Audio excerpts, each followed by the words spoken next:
মুসলমানদের চোখের পানি বৃথা যায় না। আপনারা এই জমিনকে রামের রাজত্ব বানানোর জন্য প্ল্যান প্রোগ্রাম করছেন, ইসলামের তাহজিব তামাদ্দুমকে নষ্ট করে দেওয়ার জন্য আপনারা বারবার প্ল্যান করে করেও ব্যর্থ হচ্ছেন। আপনারা শাপলার বুককে রঞ্জিত করেছেন।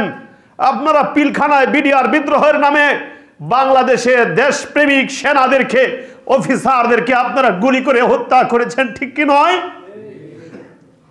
এটা আল্লাহ রসুলের বদদোয়া। আমরা এই জাতিকে ভালোবাসি, আমরা এই জাতির ব্যথা বেদনা বুঝি, আমরা তাদেরকে নিয়ে কাজ করি। আমরা উম্মতের সবচেয়ে বড় রাহবার। আমরা বিগত সময়ে এইভাবেই বলেছি, আমরা এইভাবেই বলতেছি, আমরা কোনো জালেমের রক্তচক্ষুকে ভয় পাই না। আমরা সময় বুঝে সুযোগ বুঝে কথা বলি না। আমরা মাঘ মাসের ওয়াজ চৈত মাসে করি না, ঠিক কি নয়? সম্মানিত উপস্থিতি, রাসূল আকরাম সাল্লাল্লাহু আলাইহি সাল্লাম এইভাবেই বলেছেন। আল্লাহ পাক সূরাতুল আলে ইমরানে এইভাবেই বলেছেন, ইন্নাল্লাযীনা ইয়াশতারুনা বিগাইরিল্লাহি ওয়া আইমানিহিম সামানান কলিলা। কিছু মানুষ এমন আছে যারা তাদের কৃত প্রতিশ্রুতিকে তুচ্ছ মূল্যে বিক্রি করে। আপনারা কি তারা নন যারা পবিত্র কোরআনকে হাতে নিয়ে শপথ করেছিলেন? যদিও পবিত্র কোরআন হাতে নিয়ে শপথ করার জিনিস নয়, কসম করতে হয় কার নামে? আপনারা কোরআনের শপথ করেছিলেন, আপনারা জনগণের মূল্য দিবেন, আপনারা আপনাদের প্রতিশ্রুতি রক্ষা করেন নাই। কোরআন বাদ দেন, তারা তো আল্লাহর নামে শপথ করেছিল কিনা? শপথ যখন করে কিনা তখনই পাবে। আল্লাহ তাআলা তাদের কথাটাই বলছে এখানে, ইন্নাল্লাযীনা ইয়াশতারুনা বিগাইরিল্লাহি ওয়া আইমানিহিম সামানান কলিলা। কিছু মানুষ এমন আছে যারা আল্লাহর নামে প্রতিশ্রুতি করার পরেও তাদের প্রতিশ্রুতিগুলোকে তুচ্ছ মূল্যে বিক্রি করে। তুচ্ছ মূল্য কি? দুনিয়ার নাজ নিয়ামত পায়া ওই যে শপথ করছিল, আমি শপথ করিতেছি আল্লাহর নামে, আমি এদেশকে সচেষ্ট রাখবো, দেশের প্রতি সচেষ্ট থাকবো, এই দেশের এই মানচিত্রের আমি দেখাশোনা করব এবং এই দেশের নাগরিকদের ন্যায্য অধিকার আমি ফিরিয়ে দিব, এগুলা বলে নাই? বলেছে কিনা? কিন্তু দিল্লিকে খুশি করতে গিয়া, আমেরিকাকে খুশি করতে গিয়া এই দেশের মধ্যে রামবামদের কথায় তারা তাদের তুচ্ছ মূল্যে তাদের প্রতিশ্রুতিকে বিক্রি কি করে নাই? এটাই আল্লাহ তাআলা তাদের কথা মুখোশ উন্মোচিত করে দিয়েছেন। সম্মানিত উপস্থিতি, আল্লাহ পাক রব্বুল আলামিন তাদের ব্যাপারে আরো বলেন, শোনো, ওয়ামা কানা লিনাবিয়্যিন আইয়াগুল্লাহ, সূরাতুল আলে ইমরান 3 নম্বর সূরার 161 নং আয়াত, ওয়ামা কানা লিনাবিয়্যিন আইয়াগুল্লাহ। সাবধান, আল্লাহর নবীকে একদিন, বুখারীর হাদিসে রয়েছে, আল্লাহর নবীকে একদিন এক সাহাবী বলেন, ইয়া রাসূলুল্লাহ, আপনি আমাকে একটু ইশারা দিলেই হয়ে যেত। বলেন না আপনি আমাকে, আরে হুজুর আপনি তো আমার ইশারা দিলে আমি এই কাজটা করে দিতাম। সাহাবী আল্লাহর নবীকে বলছে, ইয়া রাসূলুল্লাহ, আপনি আমাকে একটু ইশারা দিলেই হয়ে যেত। ইশারা দিব? আল্লাহর নবী বললেন, আমি ইশারা দিব? আমি ইশারা দিব? আমি বিশ্ব নবী রাহমাতাল লিল আলামিন, আমি কি না ইশারা দিব? তুমি কি বলতে চাও আমাকে? আমি যার সামনে বসে আছি আমি তোমাকে ইশারা দিয়ে দিলাম, এই ইশারা তুমি আর আমি বুঝলাম, কিন্তু সে তো বুঝলো না। এমনও বুঝতে পারে এই লোক মনে হয় আমাকে কতল করার জন্য তরবারি আনতে বলছে। কি ভাই, ভাবতে পারে না? ইশারা, আমার আম্মা প্রায় সময় আমাকে ইশারা দেয়, মেহমান আসলেও ইশারা দেয়, তো একটু লেস আর কি, মুরব্বী মানুষ হয়ে গেছে তো একটু লেস, এমন ইশারা দেয় ওই লোক বুঝেই দেয়, সামনে যিনি আছে তিনি দেখে ফেলে, এমন ইশারা দেয় আর কি। এমন ইশারা তো ঠিক নয়। আল্লাহ বলতেছেন, ওমা কানা লিনাবিয়্যিন আইয়াগুল্লাহ, শোনো, নবীর জন্য এটা হারাম, নবী কিভাবে এটা করতে পারেন? ওমা কানা লিনাবিয়্যিন আইয়াগুল্লাহ, নবী কি করবেন?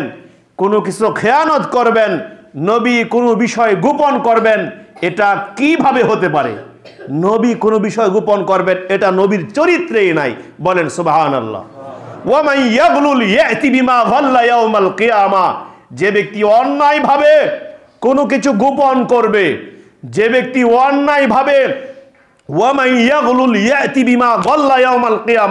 যে ব্যক্তি অন্যায়ভাবে কোনো কিছু গোপন করবে, সে গোপনকৃত বস্তু কিয়ামতের মাঠে নিয়ে উঠবে। বলেন নাউজুবিল্লাহ।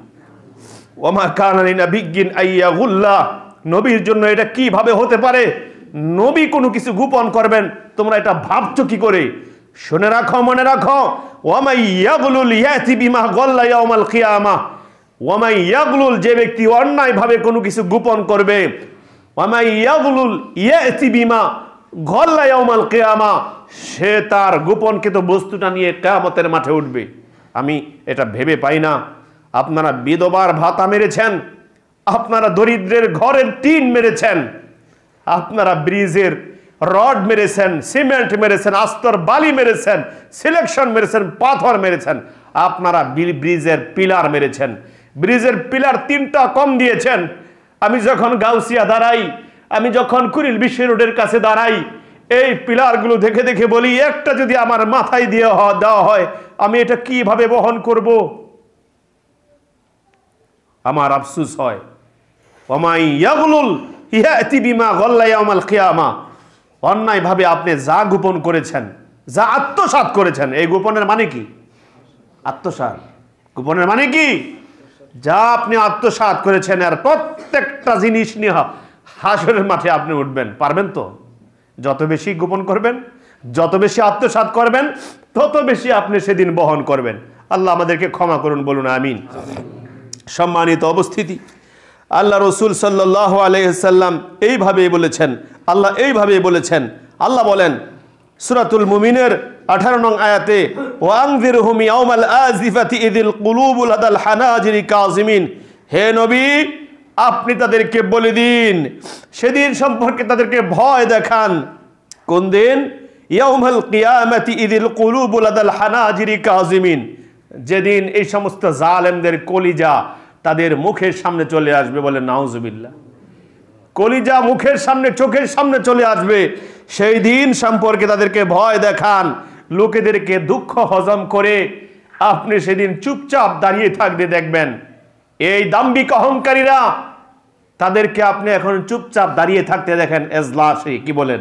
দেখেন কিনা বিচারকের এজলাসে এই দাম্ভিক অহংকারীরা যারা তাদের পায়ের নিচে পুঁতে দিত এই সমস্ত বিচারকদেরকে, এরা কিসের আমাদের বিচার করবে? এদের খেয়ে দিত। কিন্তু তারা এখন দুঃখ হজম করে সেখানে নীরবে নিস্তব্ধে দাঁড়িয়ে থাকে। আল্লাহ সেটাই বলছেন, সেদিন কি করবে? ইদিল কুলুবুল আদাল হানাজিরি কাযিমিন, এই সমস্ত জালেমরা দুঃখ হজম করে তাদেরকে আপনি দাঁড়িয়ে থাকতে দেখবেন কিয়ামতের মাঠে। আল্লাহু আকবার। মালিজ জালিমিনা মিন হামিমি ওয়ালা শাফিঈ ইউতা, জালিমদের জন্য না থাকবে কোনো সাক্ষ্যদানকারী, উপযুক্ত সাক্ষ্যদানকারী, না থাকবে কোনো অন্তরঙ্গ বন্ধু। তার ড্রাইভার তাকে দেখতে পারে না। আমার ফাঁসি চাই, পরে দেখেন মতিউর রহমান রিন্টু কি লিখছে সেখানে, আমার ফাঁসি চাই। ওরা জালেমদের দোসর ছিল, কিন্তু পরবর্তীতে আল্লাহ মালিজ জালিমিনা মিন হামিম, আল্লাহ কোরআন তো এটা মিথ্যা। মালিজ জালিমিনা মিন হামিমি ওয়ালা শাফিঈ ইউতা, জালেমদের জন্য না থাকবে কোনো অন্তরঙ্গ বন্ধু, তার ড্রাইভার তাকে দেখতে পারে না। তার কারণ সে নারী লোভী।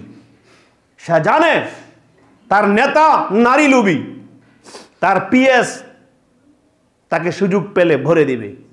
কারণ সে জানে সে কতটা দুষ্কৃতিকারী, কতটা মানুষ হত্যাকারী। মালিজ জালিমিনা মিন হামিমি ওয়ালা শাফিঈ ইউতা, জালেমদের জন্য থাকবে না কোনো অন্তরঙ্গ বন্ধু, জালেমদের জন্য থাকবে না কোনো উপযুক্ত শাফাআতকারী, সাক্ষ্যদানকারী। বলেন নাউজুবিল্লাহ।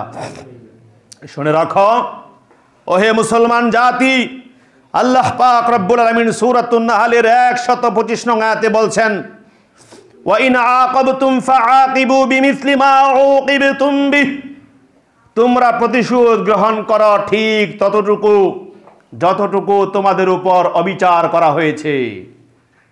আজকে 32 নম্বরে হামলা, এটা আমরা জানতাম না। আল্লাহ তাআলা কোরআনে বলে দিয়েছেন এটা। বোঝেন নাই কথা? তোমরা তাদেরকে বের করে দাও যারা তোমাদেরকে বের করে দিয়েছে। তোমরা তাদেরকে লাঞ্ছিত করো যারা তোমাদেরকে বঞ্চিত করেছে। আল্লাহু আকবার। আঘাত লাগে আপনার? আমার কিছু করার নাই। আল্লাহ বলছেন ওয়া ইন আকিবতুম ফাআকিবু বিমিসলি মা উকিবতুম বিহি। এই আয়াতের ব্যাখ্যায় ইবনে সিরিন রাহিমাহুল্লাহ বলেন, তার প্রাপ্য যতটুকু ততটুকু সে গ্রহণ করতে পারবে। এবং তিনি পরবর্তীতে এই আয়াতটি পাঠ করলেন। ইবনে সিরিন, আমি বলি নাই, ইবনে সিরিন এই আয়াতকে বলতেছে। তিনি এই কথা বলার পরে যার যতটুকু প্রাপ্য সে ততটুকু জিনিয়ে নিবে, ততটুকু সে তাকে ছিনায় নিবে। ওয়া ইন আকিবতুম ফাআকিবু বিমিসলি মা উকিবতুম বিহি। মনে রাখবা, তোমার প্রতি যতটা জুলুম করা হয়েছে, তোমার ঘরটা বুলডোজার দিয়ে ভেঙে দেওয়া হয়েছে, তোমার সর্বস্ব কেড়ে নেওয়া হয়েছে, তোমার হাত পা ভেঙে তোমাকে হুইল চেয়ারে বসে আল্লামা মামুনুল হক সাহেবের মতো মানুষকে, এত বীর পালোয়ানকে, 6 ফুট উচ্চতা, বিশাল সিংহদেহী এই লোককে পর্যন্ত তারা মেরে মেরে চেয়ারের মধ্যে বসিয়ে ঠেলতে ঠেলতে নিয়ে গেছে। কি বলেন, ঠিক কিনা? লাঠি হাতে করে। ডক্টর শফিকুর রহমান, জামাতের নেতা, তাগড়া যুবক নেতা, সিংহের মতো যার গর্জন, এই লোকটাকে হুইল চেয়ারে ঠেলতে ঠেলতে নিয়ে যেত। সিংহের বাচ্চাকে, সিংহ শাবককে তারা। ওয়ামা কানা, আল্লাহ তাআলা বলতেছে, শোনো, ওয়া ইন আকিবতুম ফাআকিবু বিমিসলি মা উকিবতুম বিহি। প্রতিশোধ গ্রহণ করো, ততটুকু গ্রহণ করো যতটুকু তোমার জন্য ন্যায় হবে, তোমার প্রতি যতটা অবিচার হয়েছে।